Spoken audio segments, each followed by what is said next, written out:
Welcome to my mini vlog. Another day, another mini vlog na naman nga tayo. Andito nga tayo sa Pure Gold para naman sa ating pag-grocery installment. Usapang pautang nga tayo today, usapang negosyo pa rin. Kasama ko nga ang pretty kong sisi for today's vlog.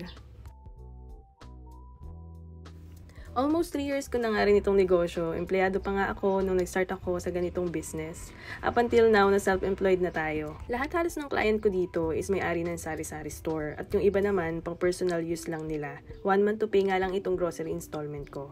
Dito na talaga sila namimili sa Pure Gold dahil maraming ang mura, naka-sale at mga naka-bundles dito. Mas maraming sale dito kapag first week of the month.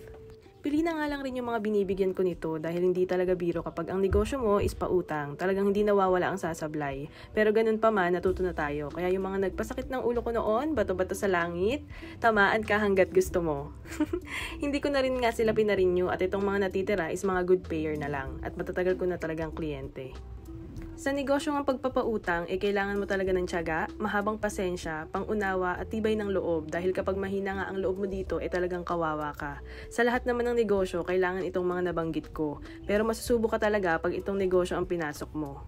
Unang-una, pwede kang magkaroon ng kaaway dahil sa paniningil. Susunod dyan, pwede ka talagang dumaan sa matinding stress lalo na kung ang puhunan mo is galing lang din sa utang at isang client mo lang hindi tumupad sa pagbabayad, bukod sa abonado ka na, magbabayad ka pa ng utang na hindi mo naman utang. At ang pinaka sa lahat, pwede kang magkasakit dahil araw-araw mo nang iniisip kung paano mo susolusyonan yung problema na iniwanan nila sa'yo. Kaya nga sa negosyong ito, hindi ka dapat todo bigay. Piliin mo lang yung bibigyan mo.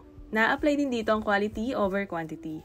Pero sa tao naman tayo babase. Di natin kailangan ng maraming client kung may mga nahalo namang mga pasaway. Okay lang kahit ilan lang sila basta't walang sakit sa ulo. Pwede kang mag-success sa negosyong ito at kapag nag-success ka naman, pwede ka na magdagdag ng ibang business at iba-ibang passive income.